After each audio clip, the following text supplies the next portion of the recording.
Hey guys, this is Wandering into the Woods, a podcast brought to you by Adventures with Bee Gees.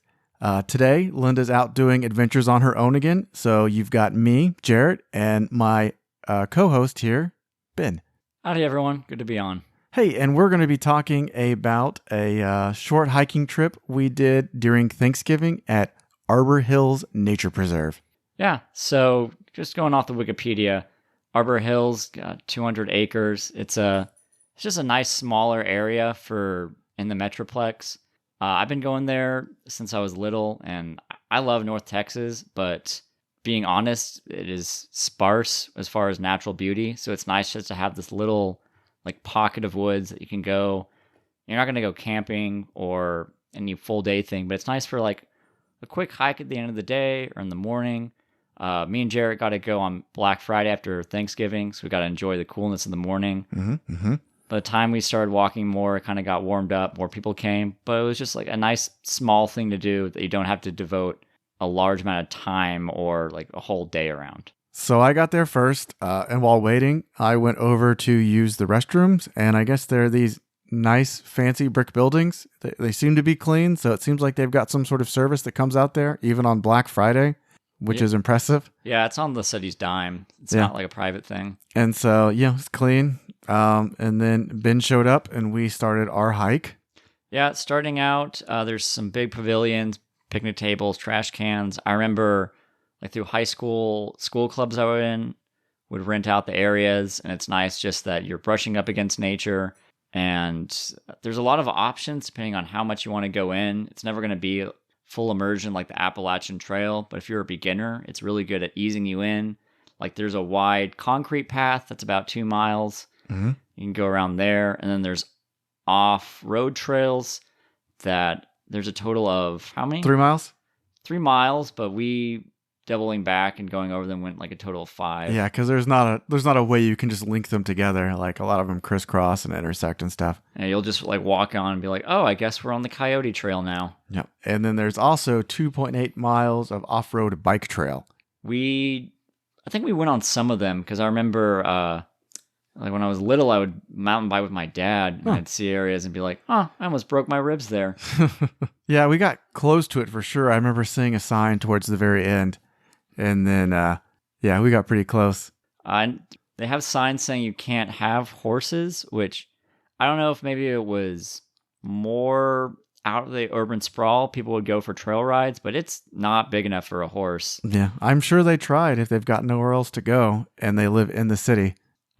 I guess it's basically country if you just go 20 more minutes out, but what other neat stuff was there? All right, so we started our hike. We went down to the jumble of trails. There's quite a bit of them where you can crisscross, and you can end up down at the creek, so that's where we started.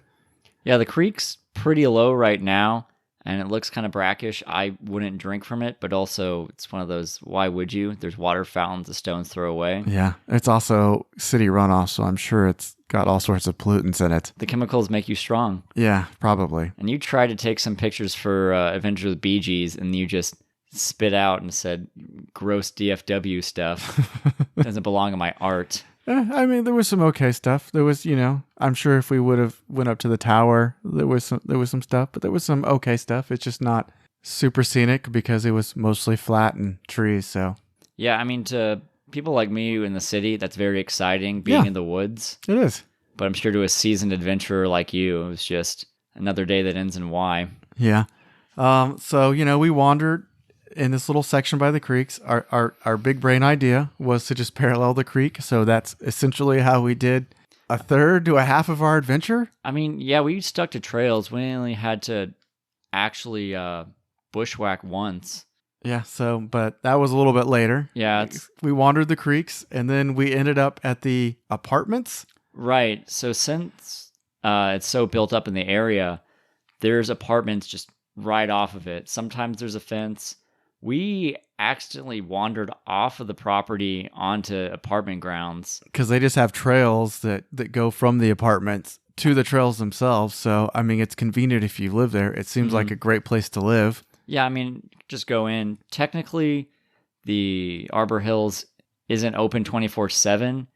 According to their signs, you're supposed to be off the dirt trails. By sunset? By sunset, yeah. Right. and they close at 11. But I mean, for those apartment people, the sky's the limit. It's going to stop them. They don't have forest rangers. Yep. So after we got past the apartment area, I guess that's when we got to the closed trail section that you were pretty proud of. Right, because there's some shut off so they can do trail maintenance and erosion prevention. You see them putting those like plastic mesh things to stop runoff. Yeah. And then I said we should respect laws, and you said I don't believe in laws. Oh yeah. And you, if I remember right, you twisted my arm and pushed me off of the trail, and that was neater because there was less people there, especially later in the day. It was pretty populous, and we were seeing a lot of folks. One thing I did notice, not a whole lot of wildlife. That's something you look for. Nope. According to their website, they have coyotes and up to deer there, which... We saw lots of squirrels. Yeah, lots of squirrels, some missing tails. Yep. We saw a frog statue. Yeah. It was like dancing on one foot. I'm not really sure if that was part of Arbor Hills or the apartment complex. I think it was part of one of the apartments. So I think that little section that was closed because a bridge was washed out. So I don't think they were doing anything other than like people you can't cross here right now. Right, just kind of like lawyers covering themselves. Yeah.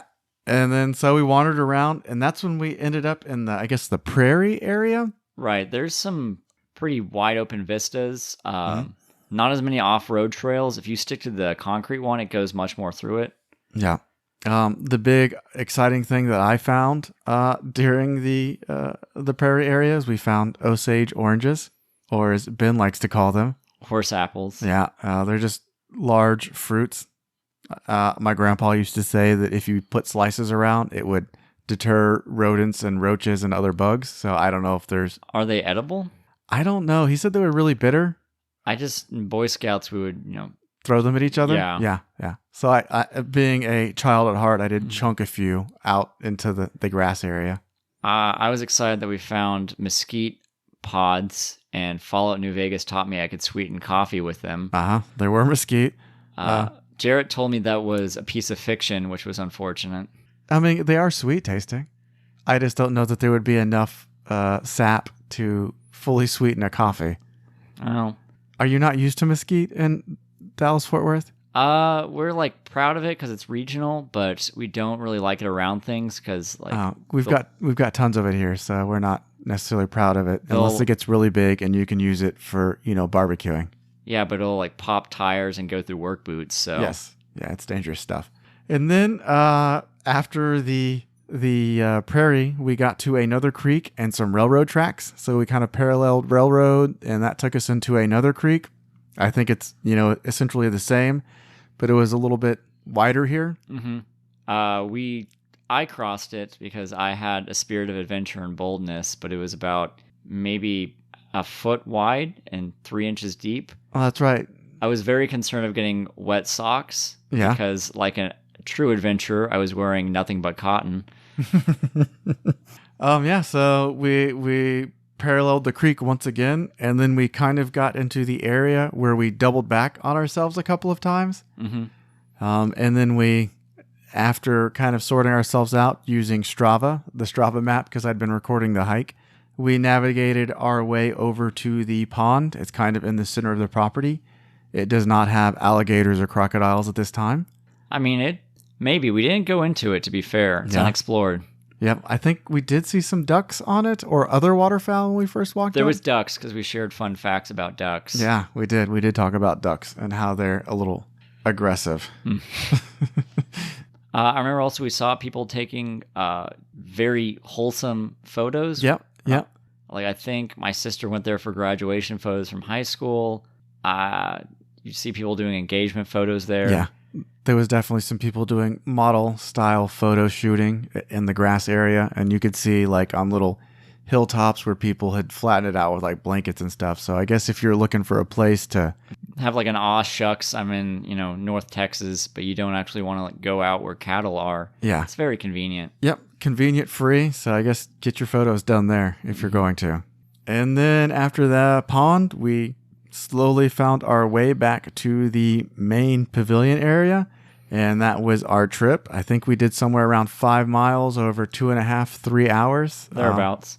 If you know where you're going and you're a seasoned explorer of this area, I'm sure you could do a lot more, a lot quicker. Especially if you wanted to, do trail running. I think this trail would be perfect. Mm-hmm. Not too rocky, not too much, difference in incline and things like that. So We saw a couple of people trail running. yeah, we did, especially towards the end. Mm-hmm. And that was kind of it. We didn't go to the big tower, so there is a big tower at the very center that you can go to. It's supposed to have a great bird's eye view, so I'm sure that's a cool mix of being able to see the wilderness and the city mixed together. So if you do stop out there, I'd make sure to hit that up.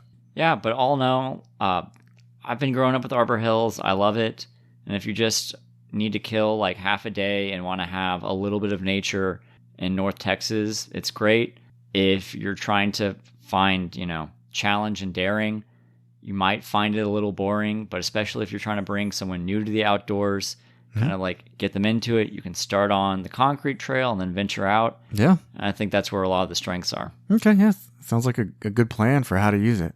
So I think that's it for our trip report on Arbor Hills, unless you have anything else, Ben.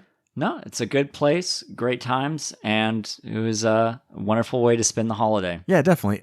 So if anyone wants to hear more from you, where can they listen to you? Well, you can find more clever jokes and witticisms from me on The Boyos Discuss if you're tired of wandering into the woods and want to sit down and watch a movie sometime. That's it for today's episode. Thanks everyone for listening. If you want to learn more about our adventures, you can check us out on Facebook or Instagram at Adventures with BG. Those are the letters B and G. Also, if you could take the time to give us a 5-star review on iTunes or wherever you listen to podcasts, we'd really appreciate it, and it helps us grow. And as always, stay safe while you wander into the woods.